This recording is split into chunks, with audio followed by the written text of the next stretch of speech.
Hi, Jeff Schuler from not-so-sunny Florida this afternoon, where the Clearwater region is getting pelted by heavy rains, tornado warnings earlier in the day, and violent thunderstorms rolling through the area. Wiped out the Phillies minor league workout this morning. They got some work in the batting cage, got some side work done for the pitchers.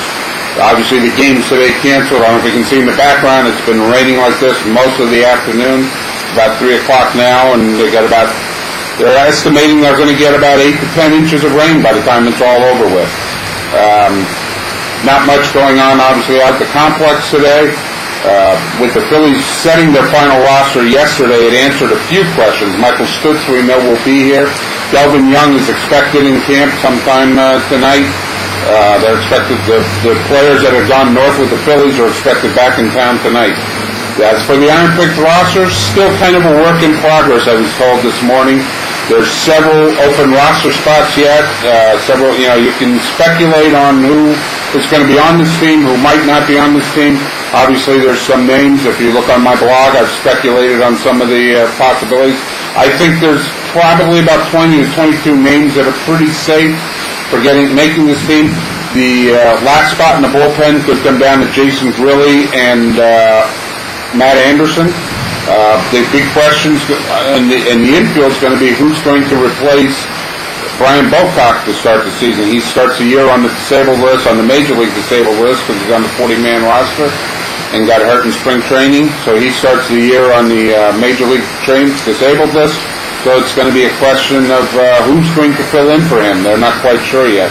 They did pick up a third baseman. They did from the Giants draft pick, cut by the Padres, Kevin Franzen. I think he's going to make it. I think he's a utility guy.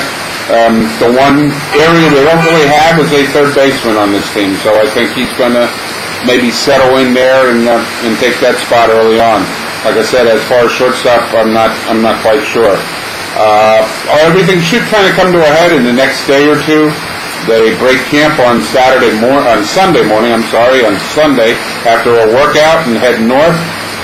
But again, as we know from past experience, the Phillies are looking at the waiver wires, looking at players who were released in the last cuts in the Major League cuts. So there could be additions and changes to the roster. One thing I'm pretty sure of, though, however, is that Matt Rosati will not open with the IronPigs. It just seems kind of safe to assume that. They got Peg both sides. They got Jeff Larish to play first base and handle DH. They've got other guys. Also, I talked to Joe Savory a little bit this morning, and Joe is opening the season as Clearwater's first baseman. Many people thought he'd open at Reading, so the fact that he's going to be at Clearwater leads me to believe that Rosati will be the first baseman at Reading. Again, nothing today. We're just kind of hoping to dry out so they can get these last couple days of spring training in before heading north.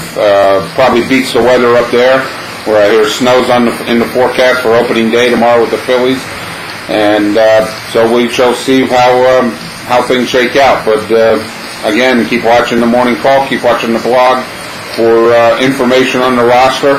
And again, that roster might not be totally finalized until maybe as late as next Tuesday, when after the Phillies are done looking at the waiver wire. Once again, from Clearwater, not so sunny Clearwater, rainy Clearwater, Jeff Schuler, Morning Call Sports Reporter.